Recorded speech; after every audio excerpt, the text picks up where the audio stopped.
सभी दोस्तों का आज की क्लास में बहुत बहुत स्वागत है। आज की क्लास में जो है हम यूजीसी नेट हिंदी पेपर 2 यानी यूनिट 5 है ना, यूनिट 5 हिंदी कविता का एमसीक्यू हम सॉल्व करेंगे। जो भी विद्यार्थी आने वाले परीक्षा यानी जून में जो परीक्षा होने वाली है उसकी तैयारी आप लोग कर रहे हैं तो आप सभी के लिए जो है आज की क्लास बहुत महत्वपूर्ण है। यूनिट 5 जो आपके सिलेबस में हिंदी कविता जो लगी हुई है, बहुत सारी कविताएँ हैं उसमें, ठीक है, जो आप सभी को पढ़ना है। तो उन सभी कविताओं पर जो है आज मैंने जो है 60, ठीक है, टॉप 60 प्रश्नों को मैं लेकर आई हूँ आप सभी के लिए। इन प्रश्नों को आप लोग सॉल्व करिए और देखिए आपके कितने प्रश्न सही हो रहे हैं, ठीक है। जो प्रश्न आपको नहीं पता है, क्योंकि सारी कविताएं जो हैं बहुत मुश्किल है पढ़ना, सभी कविताएं, और पढ़ भी लेते हैं तो भूल भी जाता है, तो क्वेश्चन के माध्यम से आप लोग कोशिश करिए याद रहें, ठीक है। बार बार क्वेश्चन को सॉल्व करिए। आज के जो प्रश्न हैं वो प्रीवियस ईयर क्वेश्चन जो पूछे गए हैं उन्हीं के आधार पर मैंने सभी प्रश्नों को बनाया है। प्रश्न आपको नए मिलेंगे लेकिन बिल्कुल एनटीए लेवल के पेपर होंगे, क्वेश्चन होंगे, ठीक है। तो चलिए स्टार्ट करते हैं क्लास। आप सभी का एक बार फिर से बहुत बहुत स्वागत है। पूरे क्लास को ज़रूर देखिएगा, ठीक है। चलिए देखेंगे आज का पहला प्रश्न। भ्रमर गीत सार के संबंध में असंगत बताना है। आप सभी को जो है भ्रमर गीत सार के संबंध में असंगत बताना है। ऑप्शन ए है सूरसागर के दसम स्कंद में भ्रमर गीत की रचना की गई है, भ्रमर गीत की रचना है। ऑप्शन बी है भ्रमर गीत सार के संपादक रामचंद्र शुक्ल हैं।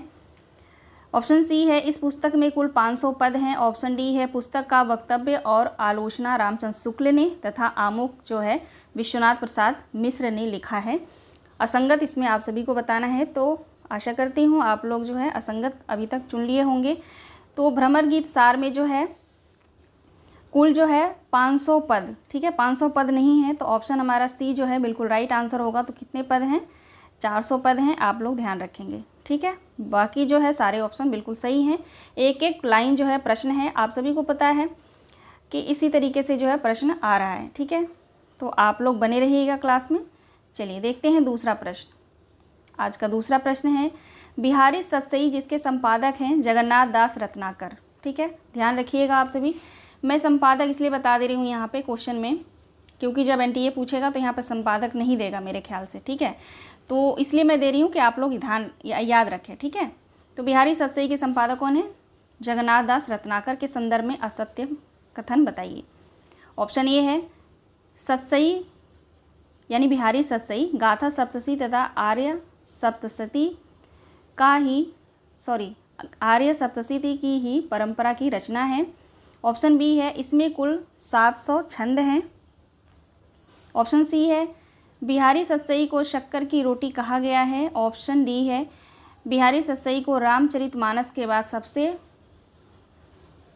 सबसे उत्कृष्ट कृति जो है माना गया है, ठीक है। उत्कृष्ट कृति यहाँ पे रहेगा, ठीक है, या प्रचारित भी कह लीजिए, ठीक है, सबसे प्रचारित कृति माना गया है, या उपरोक्त सभी। राइट आंसर क्या होगा क्वेश्चन नंबर 2 का? राइट आंसर हो जाएगा ऑप्शन ई, ई, पता नहीं क्या हो गया आज मुझे, है ना, बोलने मिस्टेक हो रही है मेरे से आज। खैर, तो राइट आंसर हो जाएगा यहाँ पे ऑप्शन ई, ठीक है। चलिए आगे देखते हैं। एक एक लाइन आप लोग ध्यान से पढ़ लीजिएगा, बिल्कुल सही है। यहाँ पे एक बात आप लोग ध्यान रखेंगे, इसमें कुल 700 छंद हैं, लेकिन इसको लेकर जो है कई विद्वानों में मतभेद है, ठीक है। कई जो है 700 मानते हैं, कई जो है 713 छंद भी मानते हैं, ठीक है। तो 713 और 700 दोनों सही है, ध्यान रखिएगा। क्वेश्चन नंबर 3 देखिए। क्वेश्चन नंबर 3 है जायसी ग्रंथावली जिसके संपादक है रामचंद्र शुक्ल की सबसे बड़ी विशेषता कौन सा है? आप सभी को बताना है जायसी ग्रंथावली की सबसे बड़ी विशेषता कौन सी है। ऑप्शन ए है जायसी ने नागमती के विरह का वर्णन किया है। जायसी ग्रंथावली का 30वां खंड जो है नागमती खंड वियोग खंड है। ऑप्शन सी है इसमें नागमती को रानी के रूप में नहीं एक साधारण विरह नारी के रूप में वर्णित किया गया है। ऑप्शन डी है नागमती मध्यकाल की एक हिंदू नारी है जिसके जीवन की सारी सार्थकता उसके पति में केंद्रित है। ये सारी विशेषताएं जो है जायसी ग्रंथावली की ही हैं, लेकिन सबसे बड़ी विशेषता जो पूछा जा रहा है वो होगा ऑप्शन सी, इसमें जो है नागमती को रानी के रूप में नहीं बल्कि एक साधारण स्त्री के रूप में, नारी के रूप में जो है वर्णित किया गया है, ठीक है। तो राइट आंसर ऑप्शन सी हो जाएगा। आगे देखेंगे क्वेश्चन नंबर 4। क्वेश्चन नंबर 4 देखिए क्या कह रहा है। मौन भी अभिव्यंजना है, मौन भी अभिव्यंजना है, जितना तुम्हारा सच है उतना ही कहो। मौन के इस रचनात्मक संदर्भ की अभिव्यक्ति अज्ञेय ने अपने किस काव्य कृति में की है? क्वेश्चन अच्छे से आप लोग पहचान गए होंगे, है ना। अगर आप सभी जो है अज्ञेय की कविताएं पढ़े हैं तो आप सभी को पता चल गया होगा। राइट आंसर हो जाएगा इंद्रधनुष रौंदे हुए। ऑप्शन ए बिल्कुल सही जवाब है। ठीक है, चलिए नेक्स्ट क्वेश्चन देखेंगे। नागमती का विरह वर्णन हिंदी साहित्य का एक अद्वितीय वस्तु है। उपर्युक्त कथन किस आलोचक का है?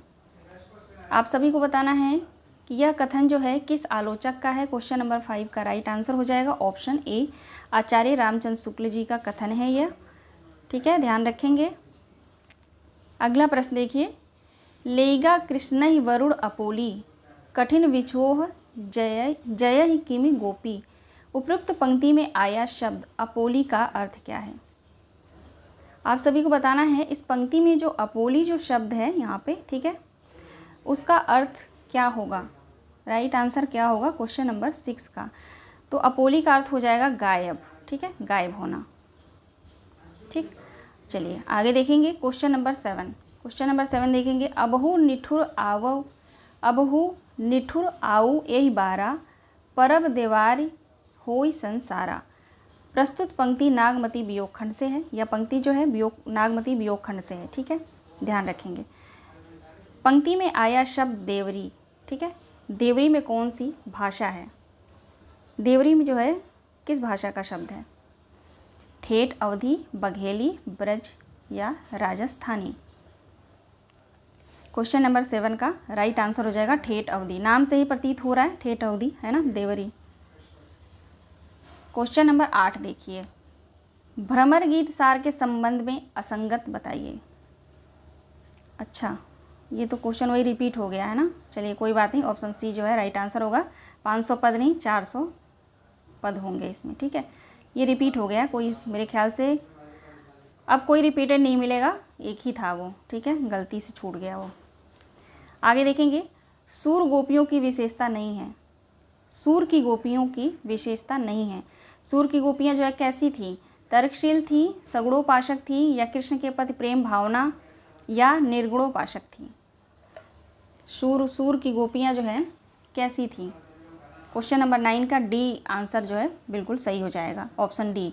निर्गुणोपासक थोड़ी न थी, तर्कशील थी, सगुणोपासक थी, कृष्ण के प्रति प्रेम भावना था, ही आप सभी को पता होगा। ठीक है, क्वेश्चन नंबर 10 देखिए। भ्रमर गीत सार के अनुसार सुफलक सुत कहाँ आया है?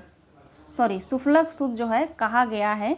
कुब्जा को, कृष्ण को, या उद्धव को, या अक्रूर को? ये भ्रमर गीत सार के जो है सभी पात्र हैं। ठीक है, तो क्वेश्चन नंबर 10 का यहाँ पे राइट आंसर हो जाएगा अक्रूर के लिए जो है यह शब्द जो है यहाँ पे कहा गया है सुफलक सुत।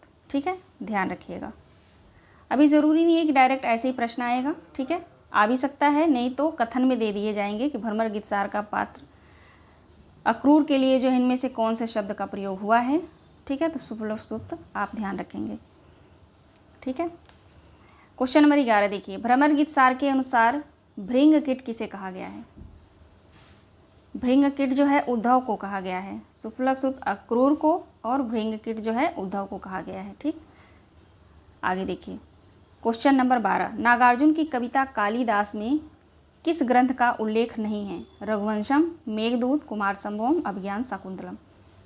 मोस्ट इंपॉर्टेंट प्रश्न है। नागार्जुन की जो कविता है कालिदास, उसमें जो है इनमें से किस ग्रंथ का उल्लेख नहीं है? सभी ग्रंथ जो है किसके हैं? कालिदास की हैं। ठीक है, तो इसमें जो है अभिज्ञान शाकुंतलम ये जो ग्रंथ है वो शामिल नहीं है, उसका उल्लेख नहीं है। बाकी तीनों ग्रंथ का है। ठीक है, आप लोग ध्यान रखिएगा। कालिदास सच सच बतलाना, है ना, जरूर पढ़ लीजिएगा आप लोग कालिदास। नेक्स्ट क्वेश्चन देखिए। कालिदास कविता किस काव्य संग्रह में संकलित है? कालिदास कविता जो है किस काव्य संग्रह में संकलित है? तो सतरंगे पंखों वाली में संकलित है।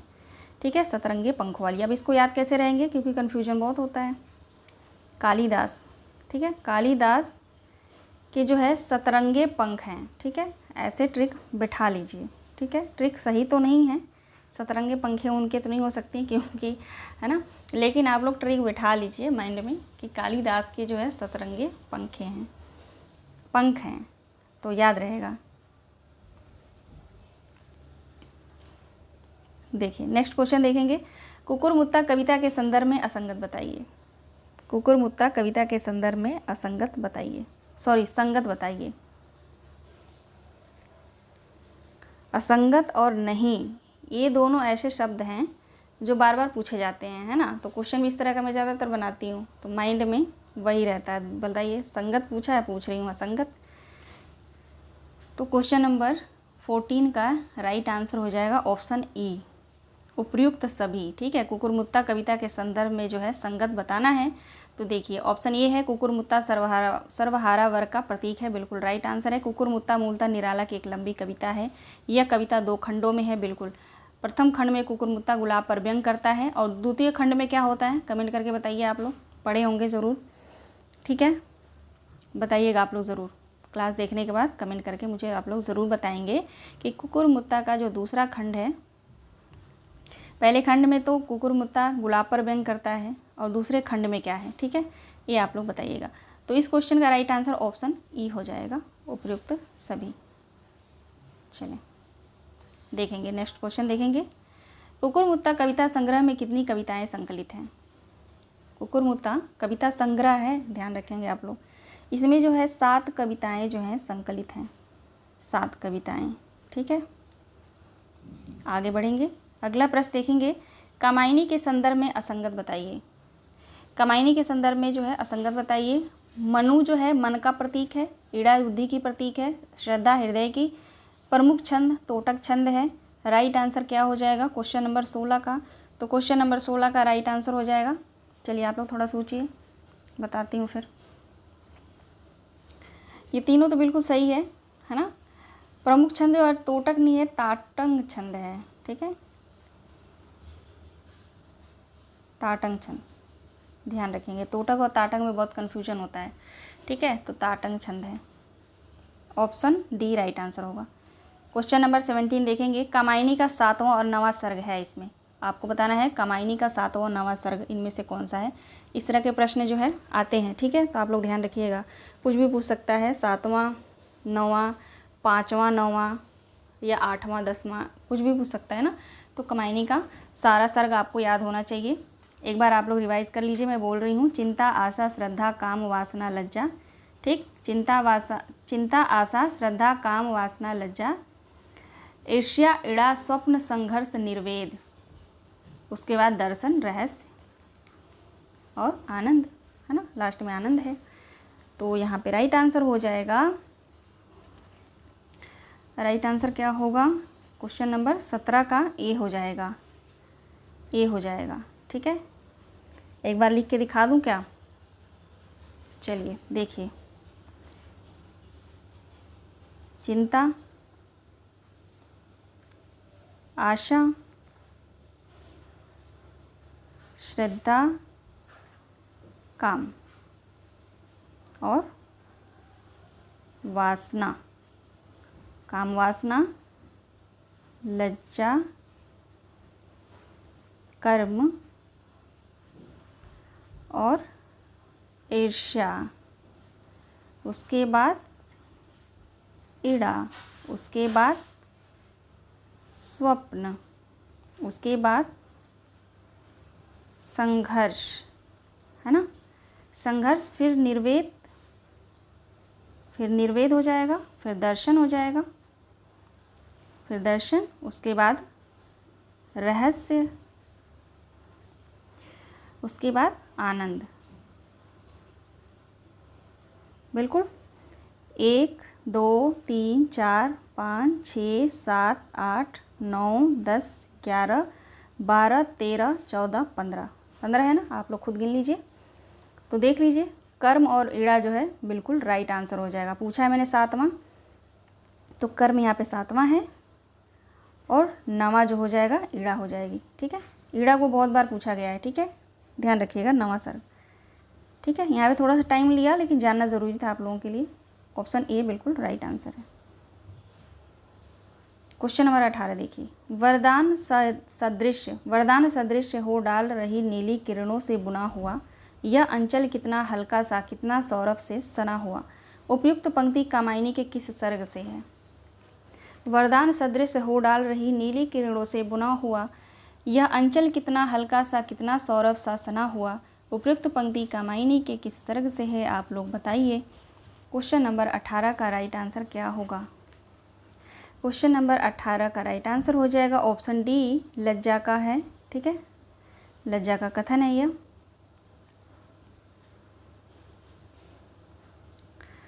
क्वेश्चन नंबर 19 देखिए, मैं बीन भी हूँ तुम्हारी रागनी भी, मोस्ट इंपॉर्टेंट। ठीक है, मैं बीन भी हूँ तुम्हारी रागनी तो आप लोग कई बार पढ़ लीजिएगा, एक एक लाइन पढ़ लीजिएगा उसको। ठीक है, कविता किस काव्य संग्रह में संकलित है? मैं बीन भी हूँ तुम्हारी रागनी भी जो कविता है ये किस काव्य संग्रह में संकलित है? क्वेश्चन नंबर 19 का राइट आंसर हो जाएगा ए, नीरजा। नीरजा में संकलित है। ठीक है, चलिए आगे देखेंगे। अगला प्रश्न है, मैं बीन भी हूँ तुम्हारी रागनी भी कविता की विशेषता नहीं है। आप सभी को बताना है इनमें से जो है कौन सी विशेषता नहीं है। ऑप्शन ए देखेंगे, इस कविता में महादेवी वर्मा ने आत्मा और परमात्मा के मिलन और प्रेम का वर्णन किया है। ठीक है, अब देखो यही लाइन दे के पूछ सकता है ना कि महादेवी वर्मा ने किस कविता में आत्मा और परमात्मा के मिलन और प्रेम का वर्णन किया है। ठीक है, अब इनकी बहुत सारी कविताएं हैं, नाम दे देगा। ठीक है ना, तो ऐसे भी ध्यान रखेंगे, जो अदर एग्ज़ाम में आप तैयारी कर रहे हैं तो वहाँ पे आपको काम आएगा। ठीक है, क्योंकि यूजीसी नेट के पेपर में तो ये ऐसे ही पेपर आएगा, डायरेक्ट नहीं पूछेगा, ऐसे ही क्वेश्चन आता है। ठीक है, ऑप्शन बी देखिए, यह एक रहस्यवादी कविता है। ऑप्शन सी जो है स्त्री के जीवन की विडंबना है। इस कविता पर द्वैतवाद का प्रभाव है। ऑप्शन ई है, इस कविता का प्रकाशन जो है 1934 में हुआ है। अब इसमें से कौन सी विशेषता नहीं है? और इस कविता पर जो है द्वैतवाद का नहीं अद्वैतवाद का है। ठीक है,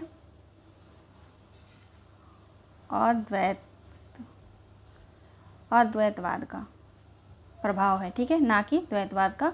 तो हमारा राइट आंसर हो जाएगा ऑप्शन डी। क्वेश्चन नंबर 21 देखिए, क्वेश्चन नंबर 21 है, इस प्रलय में मेरा पद चिन्ह जीवन में शाप है जो बन गया वरदान बंधन में। उपयुक्त पंक्ति किसकी है? महादेवी वर्मा, निराला, पंत, जयशंकर प्रसाद। तो पंक्ति से ही आप लोग पहचान लिए होंगे, यह पंक्ति जो है किसकी है? महादेवी वर्मा जी की पंक्ति है। ठीक है, राइट आंसर ऑप्शन ए हो जाएगा। बहुत सारे क्वेश्चन में पिछले जो 2023 का जो पेपर हुआ था अभी जनवरी में, तो इनमें से बहुत सारे क्वेश्चन मैं करा चुकी हूँ। ठीक है, लेकिन टॉपिक वही है, कविता वही है, तो बहुत सारे क्वेश्चन मैंने लिया है वहाँ से और बहुत सारे क्वेश्चन मैंने बनाया भी है। ठीक है, और भी अगर छूट गया होगा तो मैं नेक्स्ट जो क्वेश्चन सॉल्व कराऊंगी जिसमें 60-70 प्रश्न होंगे कविता से, उसमें आपका पूरा कंप्लीट हो जाएगा। अगर कुछ छूटा होगा तो उसका मैं देख लूँगी, निश्चिंत रहिएगा आप लोग। ठीक है, चलिए क्वेश्चन नंबर 22 देखिए, उर्वशी काव्य नाटक के संदर्भ में असंगत बताना है। उर्वशी काव्य नाटक के संदर्भ में असंगत बताना है। ऑप्शन ए है, इसका कथानक पुरूरवा है ना, पुरूरवा है। पुरूरवा और उर्वशी के पौराणिक आख्यान से लिया गया है। ऑप्शन बी है, कालिदास ने विक्रमोर्वशीयम की रचना इसी कथा के आधार पर की है। ऑप्शन सी है, उर्वशी की कथा वस्तु 4 अंकों में विभाजित है। ऑप्शन डी है, इस कथा का मूल जो है ऋग्वेद के 10वें मंडल में 8वीं एवं 95वीं सूक्ति में मिलता है। ऑप्शन ई है, इसका प्रकाशन वर्ष 1961 है। तो उर्वशी की जो कथा वस्तु है वो 4 अंकों में कहाँ है? 4 अंकों में नहीं है, 5 अंकों में है ना। तो राइट आंसर हमारा ऑप्शन सी हो जाएगा। बाकी सारे पॉइंट्स बिल्कुल सही हैं। देखेंगे अगला प्रश्न, क्वेश्चन नंबर 23 देखिए, उर्वशी और पुरूरवा। ठीक है, पुरूरवा के पुत्र का क्या नाम था? तो आयु नाम था। ये सभी जानते होंगे, आयु नाम था। क्वेश्चन नंबर 24 देखिए, उर्वशी के तृतीय अंक में किसका संवाद है? उर्वशी सुकन्या का, कि उर्वशी पुरूरवा का, या सुकन्या अपाला का, या रंभा और मेनका का? उर्वशी के तृतीय अंक में, 5 अंक में है उर्वशी, है ना, तो तृतीय अंक में किसका संवाद मिलता है? उर्वशी और पुरूरवा का, ठीक है, क्योंकि मेन पात्र हैं, पूछा जा सकता है, तो आप लोग ध्यान रखिएगा, इनका संवाद जो है तृतीय अंक में है। अगला प्रश्न देखिए, उर्वशी के संदर्भ में सुमेलित कीजिए। सुकन्या चैनवन ऋषि की पत्नी होती है, अपाला जो है उर्वशी की सेविका है, विश्वमना जो है राज ज्योतिषी की पुत्री है, ठीक है। आगे देखते हैं, नटी जो है शास्त्रीय महिला पात्र है, या उपयुक्त सभी? क्वेश्चन नंबर 25 का राइट आंसर हो जाएगा उपयुक्त सभी, ठीक है। उपयुक्त सभी जो है सुमेलित हैं, ठीक है। आप लोग ध्यान रखिएगा, सभी पात्र जो हैं इनकी जो विशेषता यहाँ पे, ठीक है, जैसे सुकन्या चैनवन की ऋषि पत्नी होती है, अपाला जो उर्वशी की सेविका है, ठीक है, तो ये सभी सुमेलित हैं, इनको याद रखिएगा आप लोग, मिलान के लिए आ सकता है, ठीक है। अब यहाँ मैंने कूट नहीं दिया है, ठीक है, क्योंकि उपयुक्त सही है, मेरा उद्देश्य है कि आप सभी जो है जानते रहें। क्वेश्चन नंबर 26 देखिए, रश्मि रथी में कितने सर्ग हैं?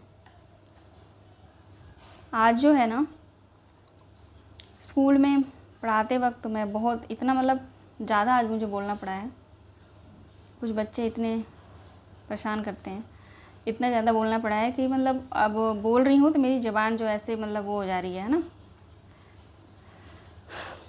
खैर, रश्मि रथी में कितने सर्ग हैं? तो आप लोग जानते रहिए, 7 सर्ग हैं रश्मि रथी में, ठीक है। आगे देखेंगे, छोटा कर लेती हूँ, है ना। रश्मि रथी की काव्यगत विशेषताएं हैं, इसीलिए मैंने आगे रश्मि रथी के बारे में मैंने नहीं बताया, क्योंकि मुझे पता है आगे मैंने इसमें सब लिया है इससे प्रश्नों को। ऑप्शन ए देखेंगे, रश्मि रथी दिनकर ने इस खंड काव्य के द्वारा वीर और दानी कर्ण के नायक तो स्थापित किया है। ऑप्शन बी है, इस काव्य का मुख्य कथानक कर्ण समाज के उन व्यक्तियों का प्रतीक है। वीर रस की प्रधानता है। ऑप्शन डी है, इस काव्य में रश्मि रथी नाम जो है कर्ण है। और उपयुक्त सभी। क्वेश्चन नंबर 27 का राइट आंसर क्या होगा?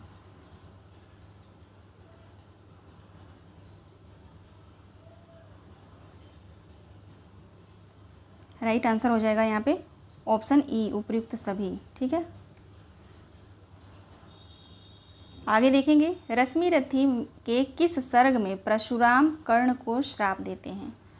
आप सभी को बताना है कि रश्मि रथी के किस सर्ग में परशुराम जो है कर्ण को श्राप देते हैं। तो द्वितीय सर्ग में पढ़िएगा आप लोग, द्वितीय सर्ग रश्मि रथी की, ठीक है, उसमें आपको जरूर मिलेगा, ठीक है। अगला प्रश्न है, नरता का आदर्श तपस्या के भीतर पलता है, देता वही प्रकाश आग में जो अबीत जलता है। उपयुक्त पंक्ति रश्मि रथी के किस सर्ग से है? प्रश्न संख्या 29 का राइट आंसर हो जाएगा चतुर्थ सर्ग, ऑप्शन डी बिल्कुल राइट आंसर होगा, ठीक है। ये कथन है, आप लोग ध्यान रखिएगा कि नरता का आदर्श तपस्या के भीतर पलता है, देता वही प्रकाश आग में जो अभी जलता है, ठीक है। यह जो है चतुर्थ सर्ग से लिया गया है। आगे देखेंगे, किस कविता में एक रिक्शा चालक के जीवन का अंकन किया गया है? किस कविता है में क्वेश्चन होना चाहिए कि इनमें से किस कविता में एक रिक्शा चालक के जीवन का अंकन किया गया है? तो ऑप्शन ए हो जाएगा खुरदरे पैर। खुरदरे पैर किसकी कविता है? कमेंट करके आप लोग मुझे ज़रूर बताएंगे। क्वेश्चन नंबर 31 देखिए, उरुर हित सारथी है जिसका एकमात्र पहिया है, जिसमें 7 घोड़ों का वह रथ नहीं चाहिए, मुझको नियत दिशा का वह पथ नहीं चाहिए। उपयुक्त पंक्ति किस कविता से उद्धृत है या ली गई है? तो खुरदरे पैर से जो है यह पंक्ति ली गई है। क्वेश्चन नंबर 32 देखिए, शासन की बंदूक कविता के संदर्भ में संगत बताइए। इसमें 5 दोहों का संकलन है, जनवादी चेतना का प्रभाव है इस कविता पर, विनोबा भावे का जिक्र किया गया है शासन की बंदूक में, ठीक है। ऑप्शन डी है, कांग्रेस सरकार के खिलाफ लिखा गया है यह कविता, ठीक है, या उपयुक्त सभी, तो उपयुक्त सभी। एक एक पॉइंट जो है बिल्कुल आप लोग ध्यान से पढ़िएगा। शासन की बंदूक जो कविता है इसमें जो है 5 दोहों का संकलन है।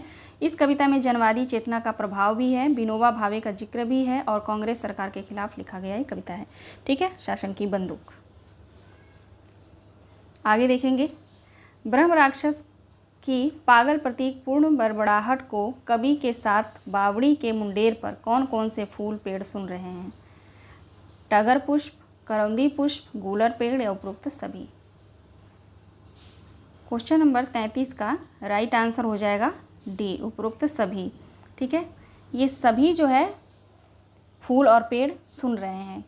ब्रह्म राक्षस के जो पागल प्रतीक है उसकी जो पूर्ण बड़बड़ाहट है, बड़बड़ाहट को कवि के साथ, ठीक है, कवि के साथ, यानी ब्रह्म राक्षस किसकी कविता है? मुक्तिबोध की है ना, ठीक है। कवि के साथ बावड़ी के मुंडेर पर कौन कौन से फूल जो है सुन रहे हैं?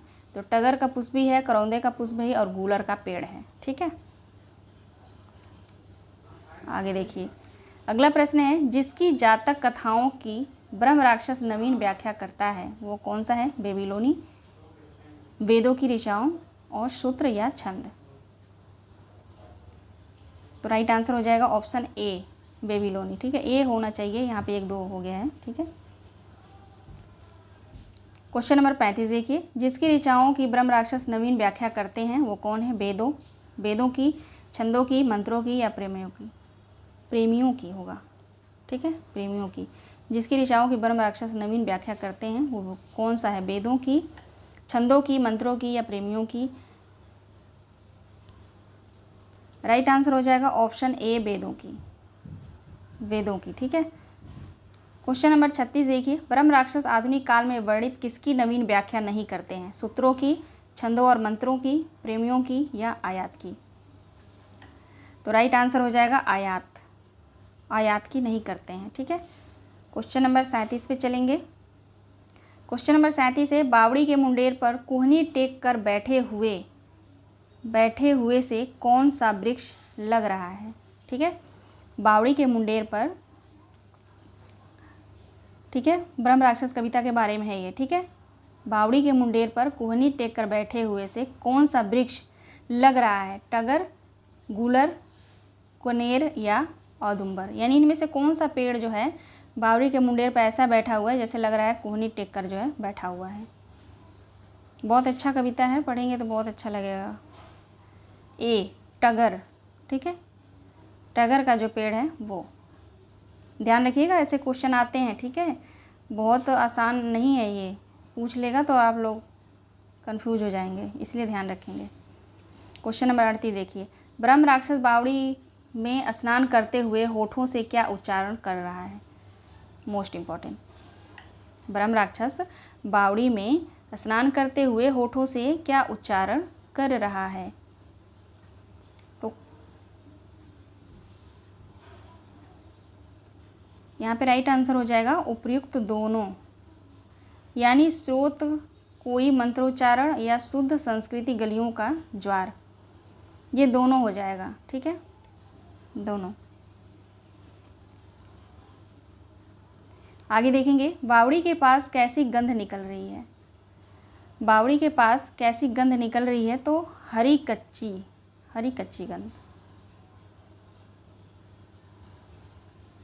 आगे देखेंगे, बावड़ी के पास किसका पेड़ मौन है? ये सभी ब्रह्म राक्षस के बारे में जो है पूरे प्रश्न को मैंने लिया है, ताकि यहाँ से प्रश्न बहुत बार पूछा जाता है इस तरह का, डायरेक्ट ऐसे ही नहीं पूछा जाएगा, तो मिलान में आ जाएगा, तो याद रखना चाहिए ना आप लोगों को। तो 40 का यहाँ पे राइट आंसर हो जाएगा गूलर। बावड़ी के पास किसका पेड़ है? पेड़ मौन रहता है, मौन खड़ा रहता है, तो गूलर। बावड़ी के पास तारा के समान सघन पुष्प किसे कहा गया है? बावड़ी के पास तारा के समान सघन पुष्प किसे कहा गया है? टगर को, गूलर को, कनेर को या सभी को? तो टगर को कहा गया है, टगर को क्या कहा गया है? सघन पुष्प। क्वेश्चन नंबर 42 देखिए, कनेर का लाल फूल किसका प्रतीक है? कनेर का लाल फूल जो है किसका प्रतीक है? तो खतरे का, खतरा। ठीक है, ऑप्शन सी बिल्कुल राइट आंसर है। अगला प्रश्न देखेंगे, ब्रह्म राक्षस अति बौद्धिक एवं श्रेष्ठ होकर भी क्यों असफल हो गया? ज्ञान का अभाव था इसलिए, अनुभव का अभाव था इसलिए, या व्यावहारिकता का अभाव था, या नैतिकता का अभाव था? ब्रह्म राक्षस अति बौद्धिक था और श्रेष्ठ होकर भी, यानी अति बौद्धिक और श्रेष्ठ होकर भी क्यों असफल हो जाता है? तो व्यावहारिकता का अभाव के कारण। ऑप्शन सी बिल्कुल राइट होगा। क्वेश्चन नंबर 44 देखिए, निम्न में से कौन अपने प्रति रूप से युद्ध नहीं कर रहा? सिद्धांत। राइट आंसर हो जाएगा सिद्धांत। ब्रह्म राक्षस किसके द्वारा निर्मित बौद्धिक कैद भुगत रहा है? ब्रह्म राक्षस किसके द्वारा निर्मित बौद्धिक कैद भुगत रहा है? तो स्वयं के द्वारा जो है भुगत रहा है। ठीक है, अभी तक जो है हमने ब्रह्म राक्षस के बारे में पूरा, मैंने जो भी प्रश्न बनते थे मैंने करा दिया। ठीक है, क्वेश्चन नंबर 46 देखिए, कस्तूरी मृग अपने पर कैसे चिढ़ता है? कस्तूरी मृग अपने पर कैसे चिढ़ता है? यानी कस्तूरी मृग जो होता है ना ब्रह्म राक्षस कविता में, अभी उसी से है। ठीक है, नहीं बादल को घिरते देखा है, उसमें कैसे चिढ़ता है अपने आप पे? क्योंकि उसकी, अच्छा पूरा प्रश्न ही ऑप्शन में आ गया है। खुशबू को ढूंढता है। ठीक है, खुशबू नहीं मिलती है इसलिए वो चिढ़ता है, क्योंकि खुशबू जो है उसको उसकी अपनी नाभि से आती रहती है। कस्तूरी मृग जो रहता है, खुशबू जो है उसकी नाभि से आती है और वो खुशबू को जो है ढूंढता है चिड़ चिड़ के कि कहाँ से आ रही है। ठीक है, ढूंढना चाहता है, मिलता नहीं है तो चिढ़ता है। ठीक है, तो इसको काट दीजिएगा यहाँ से, है ना, बस होगा खुशबू को ढूंढता है इसलिए चिढ़ता है। ठीक है, ऑप्शन ए राइट आंसर होगा। क्वेश्चन नंबर 47 देखिए, कवि ने किन्नर और किन्नरियों की परिकल्पना क्यों कैसे की है? मान्यता है कि वे स्वर्ग में निवास करते हैं। ऑप्शन बी है पुण्यात्मा किन्नर बनते हैं, पुण्य आत्मा जो होते हैं वो किन्नर बनते हैं। ऑप्शन सी है हिमालय की शुभ्रता देखकर, या हिमालय में अत्तुंग शिखर देखकर।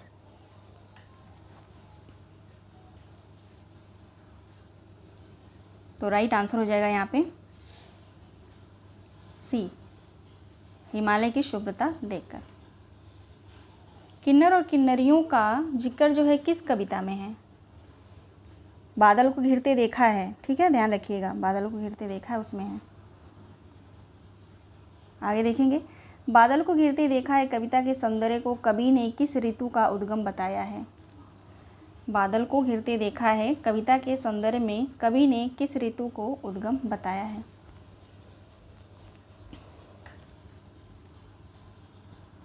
राइट आंसर हो जाएगा ऑप्शन ए पावस का।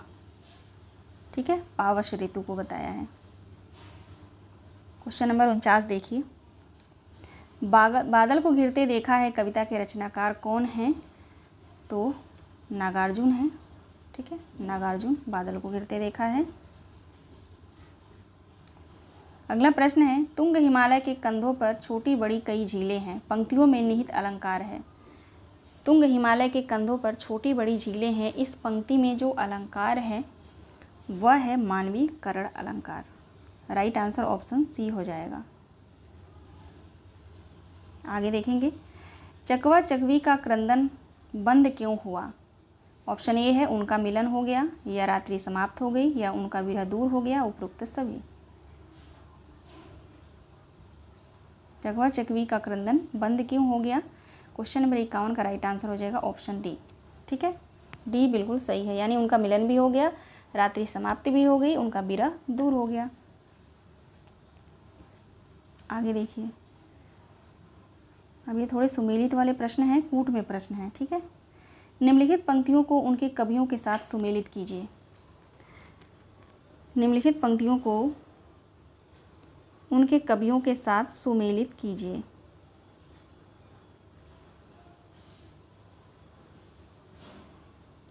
ठीक है, चलिए देखते हैं।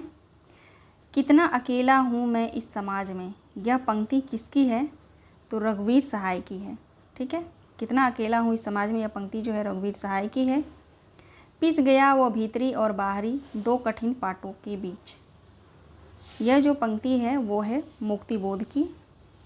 वे पत्थर जोड़ रहे हैं, तुम सपने जोड़ रहे हो। यह पंक्ति जो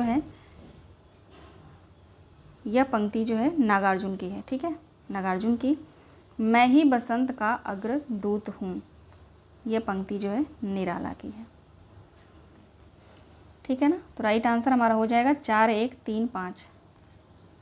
देख लेते हैं 4 1 3 5। चलिए कूट में देखते हैं 4 1 3 5। ऑप्शन ए राइट आंसर हो जाएगा 4 1 3 5। आगे देखेंगे क्वेश्चन नंबर 53। निम्नलिखित लंबी कविताओं को उनके कवियों के साथ सुमेलित कीजिए। चलिए देखते हैं हरिजन गाथा। हरिजन गाथा नागार्जुन की कविता है। बाघ जो कविता है वो है, बाघ कविता किसकी है, तो केदारनाथ सिंह की है ना। और शिवाजी का पत्र जो है, शिवाजी का पत्र निराला का हो जाएगा। और प्रेमथ्यु गाथा जो है धर्मवीर भारती का है। तो 4 3 2 1 राइट आंसर हो जाएगा। 4 3 2 1 ऑप्शन ए 4 3 2 1 राइट आंसर होगा। प्रेमथ्यु गाथा जो कविता है वो धर्मवीर भारती का बहुत महत्वपूर्ण है, ठीक है, ध्यान रखेंगे आप लोग। आगे देखेंगे क्वेश्चन नंबर 54। यह अभिनव मानव प्रजा सृष्टि द्वैता में लगी निरंतर ही वर्णों की करती रहे वृष्टि। ये काव्य पंक्तियाँ किस कवि की हैं। ये काव्य पंक्ति जो है कमायनी से ली गई हैं, ठीक है, तो जयशंकर प्रसाद की हो जाएगी, ठीक है। क्वेश्चन नंबर 55 देखेंगे। उज्ज्वल वरदान चेतना का सौंदर्य जिसे सब कहते हैं, यह पंक्ति कमायनी के किस सर्ग से है। उज्ज्वल वरदान चेतना का सौंदर्य जिसे सब कहते हैं, यह पंक्ति कमायनी के किस सर्ग से है, तो लज्जा सर्ग से है, लज्जा सर्ग से है, ठीक है।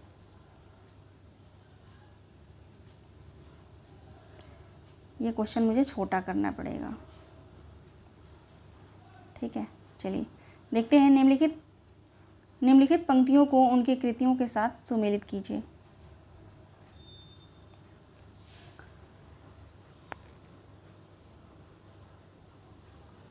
निम्नलिखित पंक्तियों को उनकी कृतियों के साथ जो है सुमेलित कीजिए। तो आप लोग एक बार देख लीजिए क्वेश्चन को ठीक से, ठीक है। चलिए देखते हैं। अब अभिव्यक्ति के सारे खतरे उठाने होंगे, तोड़ने होंगे मठ और गढ़, है ना, ऐसे ही है कविता ये। तो इसका राइट आंसर हो जाएगा, ये किस कविता से है, तो अंधेरे में, जो नागार्जुन की कविता है अंधेरे में। और हंस पड़ा गगन व शून्य लोक, हंस पड़ा गगन व शून्य लोक, यह कविता जो है कमायनी से है पंक्ति, ठीक है, कविता कह रही हूँ, ये पंक्ति जो कमायनी से है। स्थिर समर्पण है हमारा, ये नदी के द्वीप से है। और आप अपने से उगा मैं, यह जो पंक्ति है वो है कुकुर मुत्ता से, ठीक है, उगा मैं। तो यहाँ पे राइट आंसर हो जाएगा 2 1 4 3, 2 1 4 3। देखिए ऑप्शन सी राइट आंसर हो जाएगा 2 1 4 3। अगला प्रश्न देखेंगे। ढलमल ढलमल चंचल अंतल, झलगल झलगल तारा, पंक्ति में मुख्यतः वर्णन है नदी की धारा का, नीले आकाश का, चांदनी रात का, साड़ी के आंचल का। ये जो है कबीरदास की पंक्ति है, कबीर की, ठीक है। तो ये पंक्ति जो है इसका अर्थ है यहाँ पे नदी की धारा का। राइट आंसर ऑप्शन ए हो जाएगा। देखिए क्वेश्चन नंबर 58। निम्नलिखित पात्रों को उनके काव्यों के साथ सुमेलित कीजिए। निम्नलिखित पात्रों को उनके काव्यों के साथ सुमेलित करना है। तो चलिए देखते हैं। प्रियंवद जो है किस रचना का पात्र है। प्रियंवद तो असाध्य वीणा का, प्रियंवद जो है असाध्य वीणा का हो जाएगा, है ना। और कमला जो है प्रलय की छाया, और सीनरी जो है उर्वशी, और नचकेता आत्मजयी। राइट आंसर हो जाएगा यहाँ पे 4 1 2 3, है ना। ऑप्शन बी राइट आंसर हो जाएगा 4 1 2 3। पात्रों को आप लोग ध्यान से लिख लीजिएगा, नहीं पता हो तो अलग से, ठीक है। राम की शक्ति पूजा का यौगिक प्रक्रिया का स्रोत क्या है? वेदांत है, योग वशिष्ठ है, या नव वेदांत है, या हठ योग है? 59 का राइट आंसर क्या होगा? नव वेदांत होगा, ठीक है। राम की शक्ति पूजा का यौगिक प्रक्रिया का स्रोत अगर पूछा जाए तो नव वेदांत लगाएंगे, वेदांत नहीं लगाएंगे, ठीक है। वेदांत जो है कंफ्यूज करने के लिए आ जाएगा, नव वेदांत याद रखेंगे। कूट में प्रश्न है, निम्नलिखित काव्य छंदों को उनके प्रयोक्ता कवियों के साथ सुमेलित कीजिए।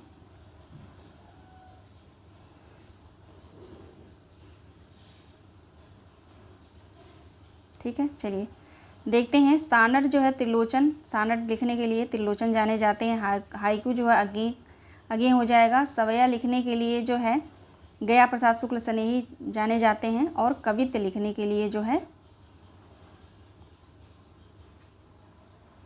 हाँ अयोध्या सिंह उपाध्याय हरिऔध हो जाएंगे, ठीक है। तो राइट आंसर हो जाएगा यहाँ पे 2 1 3 4, 2 1 3 4। राइट आंसर हो जाएगा ऑप्शन डी, 2 1 3 4, ठीक है। टोटल 60 प्रश्न थे, हो गया ना, 60 प्रश्न थे टोटल, ठीक है। तो आशा करती हूँ कि प्रश्न जो है आप लोगों को समझ में आया होगा अच्छे से, आप लोगों ने अच्छे से सॉल्व भी किया होगा। कोई भी कमी है तो आप लोग ज़रूर बताइएगा। बाकी जो कविता से जो प्रश्न छूटे हैं, ठीक है, जैसे राम की शक्ति पूजा से और भी प्रश्न बनेंगे, उनको मैं एक और प्रैक्टिस सेट लेके आऊँगी, तो वहाँ पे मैं पूरा कंप्लीट करा दूँगी, ठीक है। आप मेरे चैनल पे बने रहिएगा। जिन्होंने सब्सक्राइब नहीं किया है वो सब्सक्राइब कर लेंगे, जिन्होंने कर लिया वो क्लास को लाइक ज़रूर आप लोग कर दीजिएगा, प्लीज़ ज़रूर आप लोग लाइक कर दीजिएगा। रिक्वेस्ट है, हम्बल रिक्वेस्ट है आप सभी से।